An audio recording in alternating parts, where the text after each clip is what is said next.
Entonces la clase de hoy la empezamos con la definición de función creciente y función decreciente.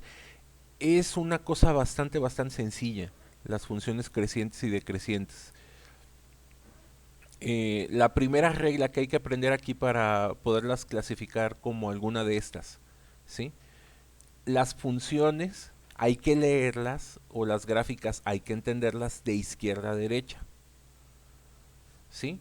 Este, típicamente los números nosotros los escribimos de tal manera que aumentan de izquierda a derecha, o sea, los números más pequeños decimos, o los de menor valor son los números negativos, luego el cero y luego tenemos a los números positivos.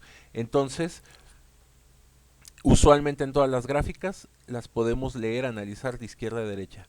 Por ahí hay algunos casos, digamos, raros, donde las gráficas están escritas al revés, donde tienes a los negativos en la derecha y a los positivos del lado izquierdo. Pero bueno, al menos aquí en el libro me parece que no hay ese tipo de gráficas y bueno, yo no pretendo que veamos gráficas de ese estilo.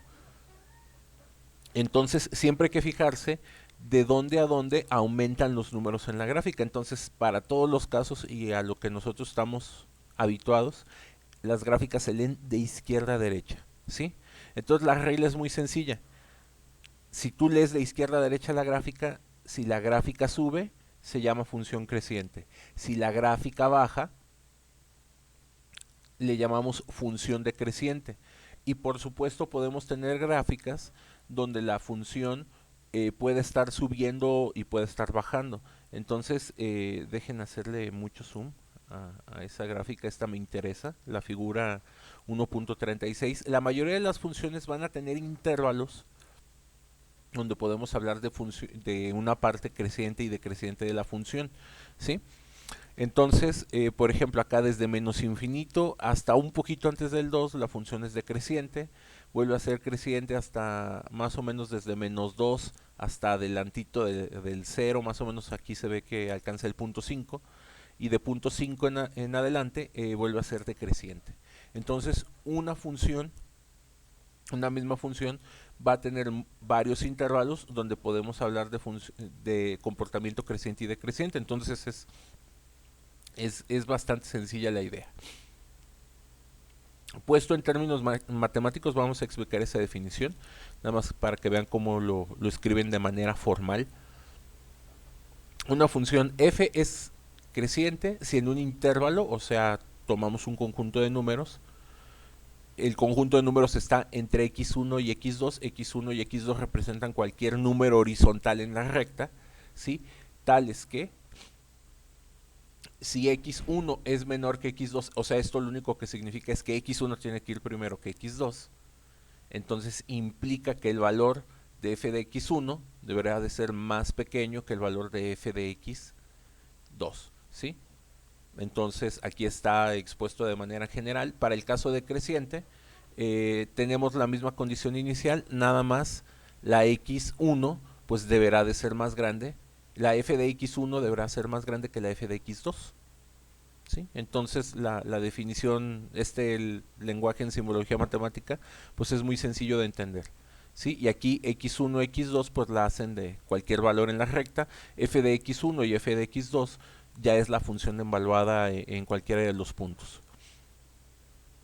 Y los ejemplos por excelencia son este tipo de gráficas donde vemos cómo se comporta algún fenómeno en función del tiempo. Sí, Marcos, ¿cuál es tu duda o comentario? Sí, profe, en lo que nos acaba de explicar, en el segundo punto hasta abajo donde dice x1 es menor que x2, ¿sí está bien así o es un error del libro? X1, no, X1 siempre es más pequeño que X2. O sea, ¿por qué? Porque tú quieres que el primer número esté a la izquierda y el segundo esté a la derecha. Entonces, por eso les digo, en el eje horizontal es importante no perder de vista que se lee de izquierda a derecha. Entonces, X1, o sea, el 1 está antes que el 2, el 1 está antes que el 2, eso está bien. ¿Sí? Aquí es donde sí se intercambia. ¿Sí? Aquí quieres que f de x1 sea más grande y f de x2 sea más pequeña para que la función baje en el eje y. Lo que te define si una función crece o decrece es ver cómo se comporta sus valores en el eje vertical. No sé si queda ya más claro, Marcos. Sí, profe, ya ahora sí entendí. Gracias. Sale, perfecto. Entonces, último ejemplo, son cualquier gráfica que tenga algo en función del tiempo. Las gráficas en función del tiempo son de las cosas más útiles que aporta la matemática a las demás ciencias. Por ejemplo, digamos que en aplicaciones de medicina o algo por el estilo, ahorita que el COVID anda todo lo que da, por ejemplo, estar monitoreando cómo evolucionan las fiebres en un paciente a través de las horas, a sabiendas de que se contagió o tiene tanto tiempo de contagio, ¿sí? Entonces, en enfermedades pueden llegar a ser tan agresivas como el COVID, pues bueno, se sabe que hay un momento crítico para las febrículas, para las temperaturas. Entonces lo que hacen con todos los miles de pacientes que hay ahorita, hacen protocolos y se ponen a medir esto, obtienen gráficas como esta y dicen, ¿sabes qué? En las primeras horas son las que hay que tener cuidado con el paciente, ¿sí? A lo mejor ya los últimos días no vas a tener problemas de febrícula, entonces eso te puede permitir eh, incluso encontrar una fórmula, ¿no? Para los pacientes enfermos. Eh, a lo mejor no les ha tocado, pero es común que, por ejemplo, yo con quien más lo he visto es con los pediatras, que el pediatra pregunta, ¿cuánto pesa el niño? O pesa el niño y se pone a hacer unas cuentitas y te pregunta los meses. Entonces hay fórmulas, hay funciones muy sencillas para poder saber cuánta dosis de medicamentos recetar en ciertos casos. Entonces es una aplicación muy útil que tiene la obtención de este tipo de fórmulas. Entonces eso te permite estandarizar. Por ejemplo, platicando con un compañero que es médico ya hace algunos años, cuando él todavía era estudiante de medicina, este, por ejemplo, un protocolo para saber si van a aplicar quimioterapia o no van a aplicar quimioterapia es en función del área de un tumor. Entonces, si una persona trae tumores, el, lo que hacen es ver cuál es la superficie total de los tumores y y ese numerito te va a decir si vas a tomar una quimio, si no vas a tomar una quimio o si eres candidato a que te operen. Entonces hay muchísimos protocolos en medicina, muchísimos protocolos en administración, en economía, en contabilidad, en finanzas, con los cuales tú puedes establecer utilizando funciones matemáticas. Y el más interesante de todos y el que siempre llama la atención, la famosa, ahí siempre se me olvida este nombre, que usan para los que compran y venden moneda extranjera, que compran y venden dólares o compran y venden bitcoins, especulación.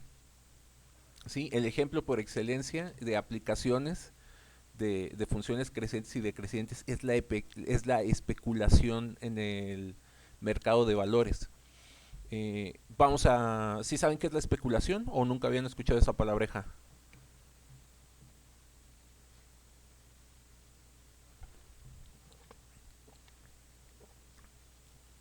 Bueno, si no, se las explicamos. La especulación es cuando tú prevés si el precio de una moneda en cierta cantidad de días va a subir o va a bajar.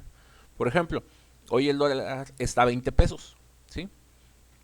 Entonces la gente se pone a especular que, por ejemplo, mañana el dólar va a estar más caro.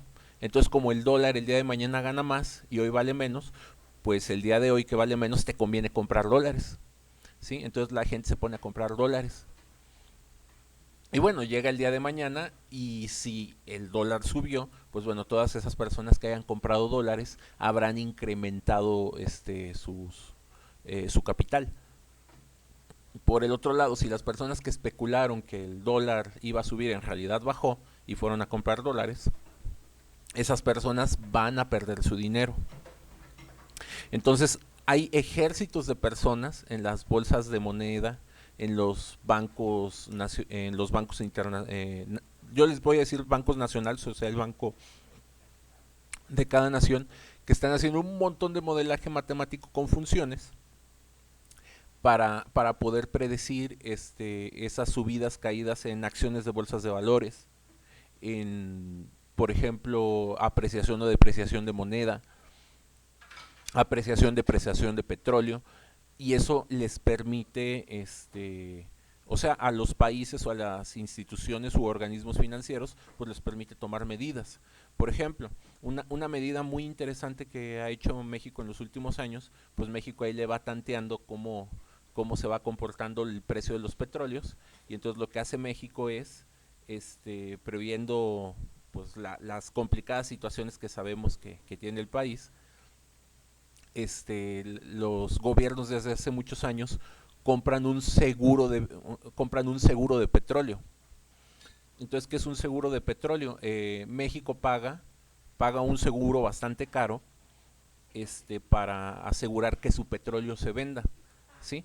Si digamos a un precio mínimo, si el petróleo de repente se caen los precios, como cuando pasó lo de la OPEP hace algunos meses, que decían, no, es que el precio del petróleo está por los suelos y por culpa del COVID y toda esta situación.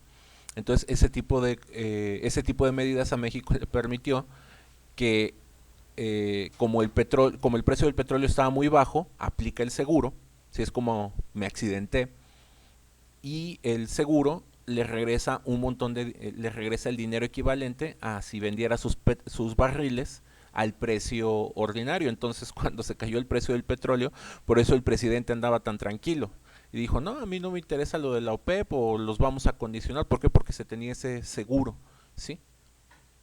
Obviamente la actual administración, no la apoyo, no la defiendo, pero, pero bueno, todos los detractores, que son bastantes, pues tratan de tirar por ahí, pero bueno, cuando uno está bien informado, salen todo ese tipo de aspectos bastante interesantes. Entonces, México es uno de esos países que hace una táctica financiera en función de este comportamiento de mercados, donde a México le conviene que los precios del petróleo se bajen, ¿sí? Entonces, eso es a lo que juega México en el mercado de petróleos, ya que el petróleo mexicano no es, hay calidades en los petróleos, entonces resulta que México no tiene las mejores calidades, entonces México juega a que los precios del petróleo se bajen, y juega financieramente con un seguro para asegurar su entrada, ¿no? Y obviamente a los países que venden petróleo de calidad, como lo pueden ser los países árabes de Medio Oriente, que son los petróleos más caros y de donde tú puedes obtener más productos al momento de destilarlos, que es lo que hacen las refinadoras. Pues bueno, a ellos no les conviene que pase eso, a ellos les conviene que haya demanda. Pero bueno, son ejemplos muy sencillos, ¿sí? De cómo el modelaje matemático se puede tornar muy valioso en un área como la economía, la administración o las finanzas, ¿sí? Entonces, ya después digamos, para aterrizar, ¿qué tipo de preguntas les podemos hacer en el examen al respecto de esto? Les podemos poner gráficas, les podemos poner algunos puntos en las gráficas y que ustedes nos digan, ah, mira, de aquí para qué es creciente, de aquí para qué es decreciente, ¿sí? Y por ahí hay algunas funciones que no se pueden categorizar ni como crecientes ni decrecientes. Un ejemplo, ¿cómo se llama? Son funciones como la de la figura 1.29, ¿sí? Donde va a haber intervalos donde de hecho se categorizan como funciones constantes, o sea, funciones que no cambian de valor. Entonces, las funciones constantes u horizontales, como las que ya estuvimos viendo por acá, estas planas, no se pueden ni categorizar, no puedes decir que son crecientes ni decrecientes, ¿sí? Entonces, por ahí hay algunas funciones que no entran en ninguna de las categorías. Y un ejemplo son las funciones constantes. Hay muchas otras, pero bueno, también son funciones muchas más complicadas. Entonces, lo que vamos a hacer para avanzar, permítanme dejar de compartir la pantalla un momento.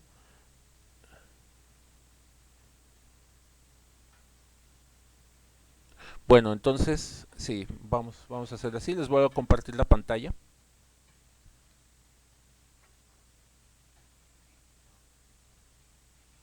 Entonces, esta clase les voy a pedir que la aprovechemos para hacer estos dos ejercicios, 12 y 13. ¿Sí? El ejercicio 12, determinar si estas funciones son inyectivas o no son inyectivas. Por ejemplo, les planteo un poquito cómo hacer esta actividad.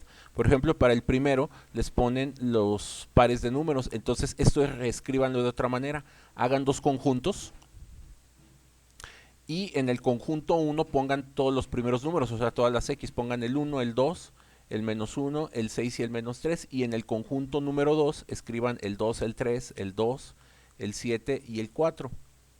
Y hagan flechas para ver si es 1 a 1 y esto les va a ayudar a saber si la función m, bueno, si m es una función inyectiva o no es una función inyectiva. Para las gráficas, para las funciones 2, 3 y 4, les recomiendo que hagan una gráfica. ¿Sí? Vayan a GeoGebra, ayúdense con GeoGebra y hagan una gráfica. O si no les gusta GeoGebra, pueden hacer el método del tabulador para un par de puntos, unirlos y ver cómo les queda la gráfica y hacer la prueba de la línea horizontal y decirnos si estas son funciones inyectivas o no son. Estas cuatro, lo aclaro, todas son funciones, nada más hay que discernir cuáles de estas son inyectivas y cuáles no las son. Y acuérdense, la utilidad de saber eso es saber si tiene inversa o no tiene inversa. Y el ejercicio 13, estas dos funciones ya son inyectivas, digamos, eso se los aseguramos. Lo pueden verificar por medio de una gráfica, calculen sus funciones inversas con el procedimiento que vimos el día de ayer. Entonces, los 20 minutos que nos quedan es para que hagan estos ejercicios, están muy sencillos, muy simples, los pueden hacer muy rápido con la graficadora. Y bueno, pues cualquier duda, escriban o enciendan su micrófono y si hay comentarios los escucho, si no, pues empecemos a trabajar y aquí detengo la grabación de la clase.